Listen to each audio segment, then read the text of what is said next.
ali neyanziza nnyo MC erinnya lyange nze ali waali Richard ssentebe w'abantu abalina akawuka akaleeta siriimu mu Mukono district. Era kyensoose okutunuulira nga nzize wano kirabyewo kipande kyonna kigamba AIDS ends by 2030. Kati neneewuunya okubeera nga amawulire ge twogerako ate ago tugabuusebuuseemu. Naye mu byonna neebaza kaawa wa Mukono district eyalowoozezza n'asobola okuteekateeka ekimeeza kino nga kyogera ku byobulamu, kubanga mukimanyi bulungi twakava mu kalulu naye abantu abadde basinga obungi nga basinga tunyigiriza ku lwa byabulamu. Era eyo nsonga nkulu nnyo okubeera nga tetugibuusa amaaso. Wano abaddewo omwami wa ministry atugambye twebaze nnyo abasawo olw'okubeera nti batulaba, naye sipeesi yentono. Naye ffe tusaba tine sipeesi entono mugikozese bulungi abantu basobole okutuwa akalulu. Okugeza private wing eri ku Mukono General Hospital tetugaana nnungi naye yajjira mu kiseera ekitali kituufu, kubanga Mwai Museveni bwe yali atuwa hospital yatusuubiza okutuzimbirawo ekizimbe naye tannakizimba. Kati twalisabye tebamala okukizimba ne tufuna sipeesi nga bateekawo private wing, kubanga buli omu ajagala. Nkeereyeemu mpise ku ddwaliro nga nzija wano abakyala bali mu tenti bayita mukoka. Kati tusaba ekifo kibeere nga kikozesebwa bulungi, kubanga ekinakozesebwa obulungi kijja kutwanguyira. Kinkoze bubi nti permanent secretary simusanzeewo, mbadde njagala kumwebaza nga nammwe mulaba, kubanga emyaka 23 nga mmira eddagala ly'akawuka akaleeta siriimu naye permanent secretary yali ali ku JSRC nga dokita.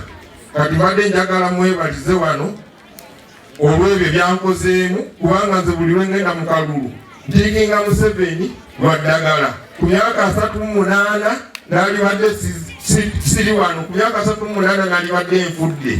Naye kinnuma nnyo ng'eriyo omukyala amaze okuzaala n'agenda mu tenti n'ayitamu mukoka nga waliwo ekifo kyasobola okukozesa ng'ate tekirimu muntu.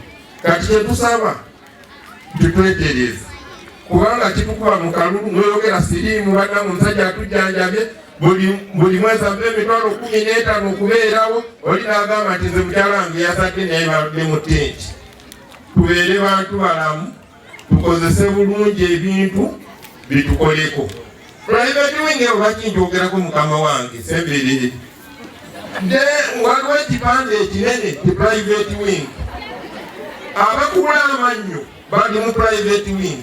Ow'amaaso ali mu private wing. Bwe bagamba omuntu ng'aze oluba lumuzimbi genda mu private wing, agambirawo banjagalako sente ng'addayo n'erinnyo lye. Ow'amaaso ng'addayo. Twalina akasikaani kafa akaba nkuseere ba Mwami Museveni nga kamutwalo. Kati sikaani okuddwaliro mu private wing yeebiri. Bane tubasaba mutugondezeemu Mwami Museveni tukyamwagala olw'akalulu akaki akaddako. Twale pia 3 anajja nga mudiikinga olw'okuba bampa eddagala. Ate era bannange basaba tekuli akakiiko kagaba mirimu, ate abasawo ne mubakyusa mutuyambe babeerewo. Bino bye bagamba ngu abasawo basaba kintu kidogo kiba kutubeera nti ate abasawo babawa transfer, kati abaliwo bavolontiya. Kati volontiya lwaki takusaba eyo akantu akatono oba gwe kale okumusimba. Naye tubasaba kawu simanye bwafaanana naye kawunkusa kuba gwokyusa. Abasawo olw'obungi bw'abalwadde abali ku Mukono General Hospital bye babeera basinza abasawo abali ku peerolo ya gavumenti, kigendeeze omuntu okuteekayo akasente. Lwaki sikomaawo? Muneebaliza nnyo Diana Atwine bw'anaaba mulabyeko abava mu ministry emyaka 23 nga mmira eddagala lwakuba ye. Waliwo omusajja Konde dokita yampeerayo omusu 15 yali asiibudde nga aba nfudde. Dokita yimirira mu 2023 nalemererwa okuyimirira Dokita nampa 15 banzize eka ndowooza gaali mabugu. Ne mukulu Kyobe webale nnyo okuba bwakyalirako nga ngudde wansi. Naye mwebale nnyo, mwebalire ddala. Partnerships and communications at Living Goods Uganda. It has been a real pleasure to support the inaugural Community Health Baraza. We are a community health partner for the Ministry of Health, working to support service delivery right at the grassroots level. So we have really supported Ministry of Health to professionalize the VHTs and now the community health extension workers, the CHOOS. So this Baraza is an opportunity to really hear from the communities, for us to have an exchange, understand what are the pain points that the communities are having. We heard from concerned citizens about mothers delaying to get support during maternity services. We've heard of all the concerns, lack of medicines, lack of appreciation of the VHTs. We've had a long list of concerns coming from the communities. And Mukono is a very strong district. Mukono, we heard about how the community health workers are supporting the communities. We see maternal deaths reducing, and it's because communities are taking charge and really seeking services timely and really taking the medications on time, and really want to continue these conversations to strengthen the health services of our communities. So this is the first Community Health Baraza. We know there will be another one in July, and we really trust that the concerns that have come from the grassroots are going to be addressed by the ministry.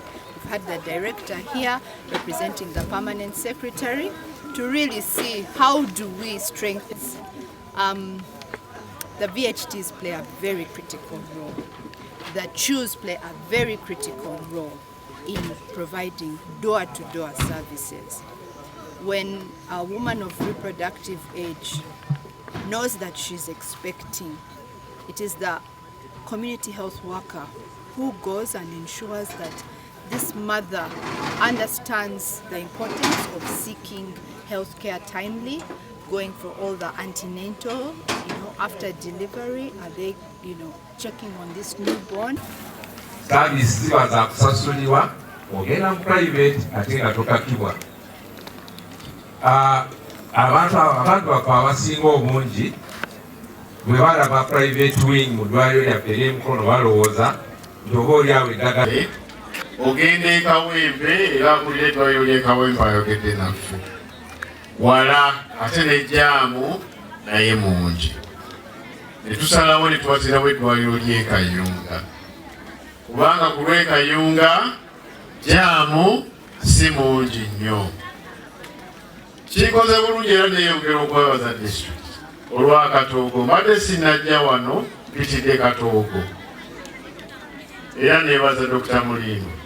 Tubadde Dr. Mulindo oyo nga tufuba okulaba nti nno Mukono ono tuli wakati wa industrial parks 2. Kitegeeza nti abantu baffe bagenda kweyongera. Mu NMS eriri mu private wing ekitali kituufu. Eddagala eri mu private wing era tuligula mu JMS ne pharmacies endala okusinziira nga abaprocurement bwe bagamba. Ku ddwaliro eryo twateekayo ebipande nga tutegeeza nti obujjanjabi bwa bwereere era twateekako amasimu nti buli abaakalubiziddwa kuba ku ssimu eyo. Essimu eyo kuliko eya RDC, kuliko eya DHO, kuliko eyange, kuliko eya admin. Abagezezaako okuba ku ssimu ezo nkakasa muyambiddwa. Eddwaliro lyaffe eryo nga tulwanyisa extortion, waliwo abantu abali mu komera, emisango giri mu kooti, waliwo n'abali ku interdiction, okulaga nti ng'abakulembeze tetwetaba wamu mu kintu kya bulyake oba okukenula abatuuze baffe. N'olw'ensonga eyo muyambisa akakisa k'essimu ezo. Buli aze n'ofuna obuzibu, please kuba ku ssimu ezo, oba okuba ya RDC, oba okuba ya KAO, oba okuba ya DHO, choice ebeerayo tewali asobola kuvuba tutagenda maaso okubaweereza. Mukama wange tannajja PS naye alina amukiikirira naate nakiro kakibagambye nti mwami Mwesigwa aliwa mwami Mwesigwa pulezidenti wange omulungi lwe yagenda okwewandiisa yamubuuza ebibuuzo ku ddwaliro lyaffe era n'ateekawo n'omuntu ajja okujja okwetegereza ebizibu ebiri emukono. Kyamazima Right Honorable Nabanja Prime Minister yajja ebitundu nga 7 ku 10 Mwesigwa byali ayogedde ekyamazima byaliyo era twasuubizibwa nti cabinet n'ekitongole kyaffe ekya Ministry of Health kijja kukolera wamu okulaba nga bazimba ebizimbe, okulaba nga bongera abasawo n'obuweereza obulala mu ddwaliro yaffe ery'emukono. Mwebale nnyo okumpuliriza. Njawulo tulina amalwaliro agasookerwako, abalwaliro abasawo baffe ab'omu byalo, ebintu bye tuba tulina okubinyonyola abantu. Kati nga gavumenti tulina emitendera giringa 5. Tulina health center 2. Health center 2 ezo nga gavumenti tweyongera okuza upgradinga zifuke health center 3. Health center 3 ekola ki? Bwe bujjanjabi ng'ogyeko abasawo baffe ab'omu byalo obujjanjabi obusookerwako. Tuba tusobola okugemesa, tuba tusobola okuzaalisa, naye tetusobola kulongoosa ate tetugaba musaayi ku levo eyo. So omukyala bw'oba ogenza okuzaala n'olemererwa ne bagamba wano ku health center woze tetujja kusobola, then baba bagenda kuweereza ku ddwaliro eddako. Eriddako ebeera health center 4. Health center 4 tetutadde Katoogo. Mu mukono muno tulina health center 4 ey'e Katoogo, tulina ey'e Goma.